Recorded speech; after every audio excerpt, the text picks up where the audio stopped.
short span of time, it was about 15, 20 minutes, we were able to employ all the weapons from my aircraft, and as well as I guided all the weapons from my wingman's aircraft while we were under, it was constant AAA fire, and I believe we were fired upon approximately 8 times by surface-to-air missiles. And you took out that enemy position completely? We took the entire position out, and that night the Army took Baghdad International Airport. I am an infantry platoon leader in the New York Army National Guard, and by saying 3 words to you today, I am gay, those 3 words are a violation of Title 10 of the U.S. Code. It's a code that's polluted by the people who want us to lie, and basically they want us to lie about our identity, and it's an immoral code, and it goes up against every single thing that we were taught at West Point with our honor code. Thaddeus from Lansing, Michigan asks, is the new administration going to get rid of the don't ask, don't tell policy? Thaddeus, you don't hear a politician give a one-word answer much, but it's yes. War does not stifle change, it demands it. It does not make change harder, it facilitates it. I do not believe the stressors currently manifesting themselves in the lives of our troops and their families, lengthy deployments, suicides, and health care, are rendered insurmountable or any graver by this single policy change. In this past year alone, we've lost over 600 personnel. We need to keep all the best and brightest. And as you've covered in the past, we've lost 10% of our foreign language speakers in Arabic and Farsi, languages that we really need in fighting terrorism. We've also lost over 800 personnel in mission critical areas, meaning they cannot be easily replaced. Correct. If you could still serve, would you? Absolutely. I will be one of the first people, if not the first person, to go back in. And there's no greater desire than I have right now to go back into the Air Force as an officer and a leader. Breaking news from Capitol Hill tonight, where the House of Representatives is expected imminently to vote on an amendment to the Defense Authorization Bill that would repeal Don't Ask, Don't Tell, pending Pentagon review. Today, Defense Secretary Bob Gates announced changes to the way that Don't Ask, Don't Tell will be implemented.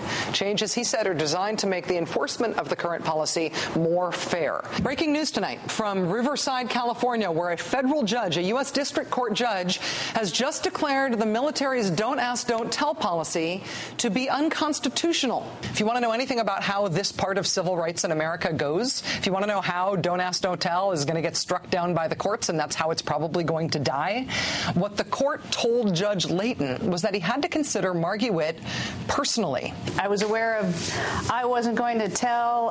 They weren't supposed to ask me, but I really wasn't aware that the third party could out me at any time. Unless you believe that the United States Senate, after this year's elections, is going to do the right thing by gay service members, then the decision by the Obama administration whether or not to appeal this ruling is likely a decision between killing this policy now and letting it survive probably forever. The White House keeps saying they expect that the Senate is going to repeal Don't Ask, Don't Tell after the elections. I find that impossible to imagine. I think there's a lot of people around the country not exhaling until the end of this vote. This has felt like it was going to go away a lot of times before. And it seems like it really is this time, but until that vote is called, I think a lot of people will not be breathing. Good evening. A landmark vote on Capitol Hill today appears to signal a new era in gay rights in this country while abolishing long-held military tradition and policy. Sometime this week, President Obama will sign the newly passed legislation that repeals the Don't Ask, Don't Tell policy. That means for the time being, gays and lesbians will be allowed to openly serve in the U.S. military.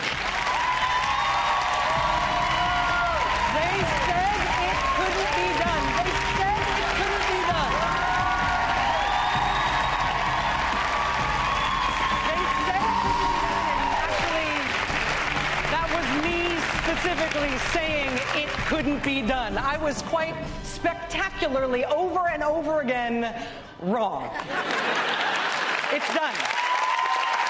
Don't Ask, Don't Tell lived 17 years, and now it shall be repealed. Joining us now are 4 of the reasons why it is being repealed. Air Force Lieutenant Colonel Victor Fehrenbach, he is an F-15 fighter pilot facing discharge from the Air Force under Don't Ask, Don't Tell. After 19 and a half years of service, and multiple combat deployments to both Iraq and Afghanistan. He has been decorated with 9 air medals, including one for heroism. Katie Miller, a former cadet sergeant at West Point, ranked 9th overall in her class of more than 1,100 West Point cadets, due to graduate in the spring of 2012. Katie transferred out of West Point because of the compromise of her integrity. Due to living under the Don't Ask, Don't Tell policy, she now attends Yale University. Major Mike Almy, who was discharged from the Air Force under Don't Ask, Don't Tell after the military searched his private emails while he was serving in Iraq during the height of the insurgency in 2005. And Captain Jonathan Hopkins, a West Point graduate discharged from the Army after 3 combat deployments in both Iraq and Afghanistan, where he earned 3 Bronze Stars, one with valor. These special live shows here this week are supposed to be about leadership, so I thought of you guys. Thanks for being here, you guys.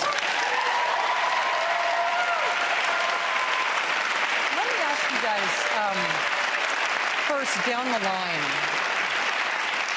your reaction to hearing this weekend that the Senate repeal of Don't Ask, Don't Tell finally happened. You saw this idiot on cable news there over and over and over again in that segment saying it could definitely never happen in this way. How did you feel when it finally did happen? The president told me over a year ago that he was going to get this done, and when he said it, I knew he believed it. To be honest with you, up till last Thursday or so, I didn't believe it. I didn't think I would see this day until I was discharged or my retirement in September. So it wasn't until Thursday that I really believed it might happen, and then being there in the chamber, it still didn't hit me until actually I heard the vote of my senator from Ohio, Senator Voinovich, because there was talk of it being 60, 61 votes, and to have I heard his voice, give an aye, and I knew we were over 62, and that's when it really hit me. And I've still spent days here trying to grasp the gravity of it all. So I don't know when that's going to sink in fully, but it was an amazing day. I still keep thinking that I'm being wrong on television again, and that it hasn't actually. I like when I'm wrong. I like when I'm wrong about stuff like this. Katie, how did you feel? I was completely elated. There were times when I didn't think it was going to get repealed either, and especially after the first Senate vote, I was at a pretty all-time low after that. So when I heard the announcement, I was completely elated. And it's not just a good decision for LGBT service members; it's a good decision for the military as well. So I was just exceedingly proud that our congresspeople could do what was right. How about you, Mike? Overwhelmed. 3's a charm. We had 2 failed votes in the Senate, and we got it right on the 3rd attempt. And it's been such a roller coaster of emotions this past year. We've had some highs, we've had some lows. And I was starting to doubt it was going to happen in the lame duck just because of the calendar. We were running out of time, but we did it. How about you, John? I'm excited for tens of thousands of people who are gay and in the service, that they no longer have to go to work and feel like they're a criminal because they could get fired for just who they are. I spent 9 years in and knew the amount of pain that caused. But secondly, I felt very, very proud for those 65 senators that it's not too often that members of the Senate get to vote on something that really changes people's lives and reaffirms the very special American right to treat everyone the same, and made me very proud.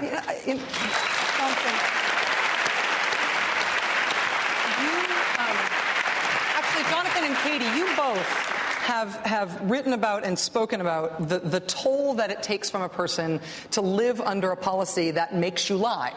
The stress, compromise to your integrity, as you wrote it in your resignation statement to West Point, depression, things that you've written about since you were discharged. Real harm has been done here to thousands of Americans, tens of thousands of Americans who have served under this policy. People who have lived through it, who have been done some harm, may be in this case right now thinking about reenlisting, thinking about getting back in. Do any of you guys have advice for people given the damage that has been done? I would say look past it. There is so much good in the military. I'm sure I speak for all of us here, as well as the other 14,000 that have been affected by this and thrown out. We do it because of love of country, and for the people, the men and women that we serve with, the mission. Don't Ask, Don't Tell was absolutely horrible and destroyed my career and darn near destroyed my life. And I come from a military family, and I just absolutely cannot wait to resume my career as an officer and leader because I love my country. This is what I was called to do. Don't Ask, Don't Tell was just one small aspect of that, which obviously had a tremendous impact on my entire life and career. But that's over with now. And now the military needs positive role models of gay and lesbian officers and enlisted personnel serving openly, honestly, with full integrity, right beside their straight counterparts with zero detriment to the military.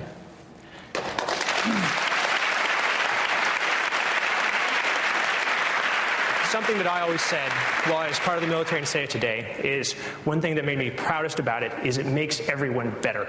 It doesn't matter if you come from a good family or bad family. When you go into the military, you have numerous moms and dads making you a better person, reinforcing certain values that make the military strong.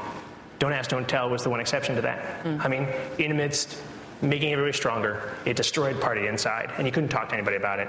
So, I mean, it's a wonderful organization, and it does so much for all of us.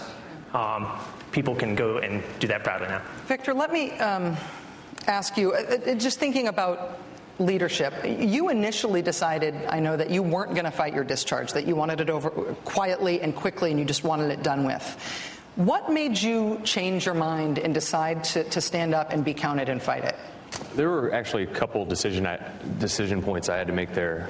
Not to use that term, but sorry, I apologize. Decision points. I think there's 13 specifically. Yeah. Exactly. And you're right. I mean, initially, I didn't want anyone to know. I wasn't out to my family. I wasn't out to any friends. I had just a few friends to rely on that I could talk to, and Mike was one of them. As a matter of fact, the first person I told was Mike Almy about what I was going through, and I just wanted to be quiet. I secured a job. I was going to move on, and the first major decision point was. I was at the lowest low. I mean, where I wanted to quit a lot of things, including life. Then somebody said, "You need to hear this story about Major Margaret Witt in Washington. She just won a case. She fought and she won a case, and this could apply to you somehow." And so read about that, and I did. And that was the first sign that I had of hope, that somebody could actually fight and win. It was her will to fight, to stick to it. That was the first major decision point. I remember I called Mike that day, and I said, "Hey, do you think that this would be possible, that if I could tell my story, maybe, and it would have an impact, and I could fight this, and I could win? Do you think that that's even possible?" And Mike and all my friends said, "That's what we wanted to hear from you, not that you were going to give up and quit." So they had a lot to do with that. There was another major point when this was over a year later, I'd already been on the show and talked. And it was coming up to a decision about the legal battle, whether we were going to take that on. And so, again, I always knew it was the right thing to do, and I just wondered if I had the courage to do it, and I wasn't sure about that. So I was going to make the decision up to last Thanksgiving, and we were talking to some law firms about it. And one of my concerns was, how is this going to impact my personal life? Was it going to be invasive and sort of take all my privacy away? So I talked to Margaret Witt about it, again, because she had been going through it.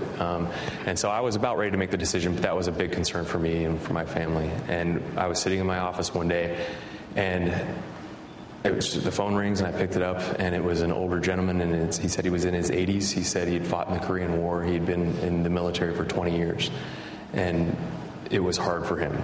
And he spent all that time, and it was just so difficult. And he said, "What you're doing, you're helping people that you don't even realize. You're not just helping young people. You're helping veterans like me that have spent my whole life hiding and lying and in the shadows." So he said, "You have to keep fighting for me." And I was in tears in my office. I shut the door, and I called SLDN, and I said, "I'm in. We're doing this. I have to do this." So, Katie, let me ask you, as the youngest person here and as the person who made this decision at the very beginning of your military career, at your time at West Point, are you worried about the military's capacity to make this change? Not in the slightest. I mean, we have to take into account that, gay or lesbian, heterosexual, or it doesn't matter. We're service members first. We're professionals. We follow the law.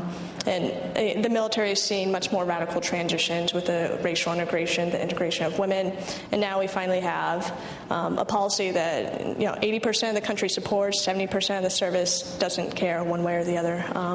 The military is going to implement this policy beautifully. I have no doubt about that. Lieutenant Colonel Victor Fehrenbach, Katie Miller, Major Mike Almy, Captain Jonathan Hopkins. It's a real honor to have you guys here. Thanks for being here. Really appreciate it. Congratulations. Thank you. As you tell from that sound. This is a live broadcast in front of a big, beautiful audience at the 92nd Street Y in New York City. So much more to come this hour. Rolling Stone's Matt Taibbi is here to talk about shame and the Senate and the art of getting stuff done in politics. Lots to come. Please stay with us.